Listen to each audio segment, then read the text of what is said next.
క్రీస్తుతో ప్రతిదినం కార్యక్రమాన్ని వీక్షిస్తున్నాం. ప్రతి ఒక్కరికి ప్రభు యేసు క్రీస్తు వందనాలు. ఈ యొక్క సమయంలో దేవుడు మాట్లాడుతున్న మాట ఏమిటనగా, యెషయా రాసిన పత్రిక 65 చూసినట్లయితే, నీకు వెలుగు వచ్చి ఉన్నది, లెమ్ము తేజరిల్లుము, యెహోవా మహిమ నీ మీద ఉదయించు. వెలుగు అన్నప్పుడు ఏముంటుంది? చీకటి కూడా ఉంటుంది అనమాట.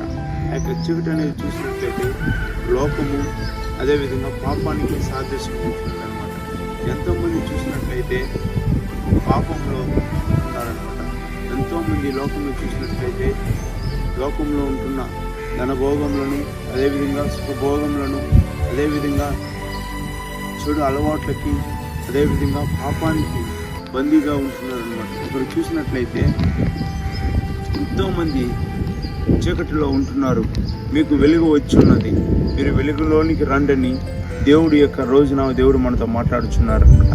ఈ యొక్క మాటలు వింటున్న ఎంతోమంది ఉంటున్నారు.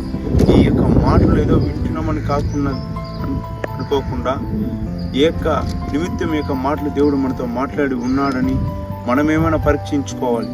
మనమేమైనా ఈ యొక్క సమయంలో, దేవా ఈ లోకంలో మేము ఈ యొక్క పాపానికి మేము లోనై ఉంటున్నాము దేవా, ఈ యొక్క అలవాటుకి నేను లోనైపోయి ఉంటున్నాను దేవా, ఇక బందీ అయిపోయి ఉంటున్నాను దేవా, ఇక బానిస అయిపోయి ఉంటున్నాను దేవా ఈ పాపానికి అని నువ్వు అనుకున్నట్లయితే, ఈ క్షణం మందే దేవుడు నీతో మాట్లాడుతున్నాడు. నీకు వెలుగు వచ్చి ఉన్నది, రా అని చెప్పి వెలుగులోనికి రా, చీకటి నుంచి వెలుగులోనికి రాని దేవుడు ఈ యొక్క సమయంలో దేవుడి యొక్క వాక్యం ద్వారా మనతో మాట్లాడి ఉన్నాడు. ఈ యొక్క వాక్యాన్ని వింటున్నామని కాకుండా మనల్ని మనం పరీక్షించుకొని దేవుని యొక్క వాక్యానికి, ఆజ్ఞలకు లోబడి జీవించాలని ప్రభు పేరట మనవి చేస్తున్నాను. ఈ యొక్క మాటల ద్వారా దేవుడు మనతో మాట్లాడిన మాటలను బట్టి దేవుని నామానికి మహిమ కలుగును గాక. కళ్ళు మూసుకున్నట్లయితే చిన్న ప్రార్థన చేసుకున్నాం. మహామములు మిక్కిలిగా ప్రేమించిన పరలోకన్న మా తండ్రి, ప్రేమగల నాయన, కృపగల నాయన, దయగల తండ్రి, సర్వోన్నతుడ, సర్వాధికారమైన దేవా, స్తుతులకు పాత్రుని దేవా, ఎంతోమంది నాయన చీకటిలో ఉంటున్నారు. అది చీకటిని తెలియకుండా నాయన పాపంలో ఉంటున్నారు దేవా. అటువంటి పాపం నుంచి ఎవరిని వెలుగులోనికి రప్పించుకుని, ఈ లోకంలో ఉన్నంత వరకు నేను వెలిగిన తర్వాత మీరు లోకానికి వెలుగు చెప్పి ఉన్నారు తండ్రి. అదేవిధంగా ఎంతోమంది నాయన చీకటిలో ఉంటున్నటువంటి వారిని అందరినీ మీరు వెలుగులోనికి రమ్మని ప్రభు పేరట మనవి చేస్తున్నాము తండ్రి.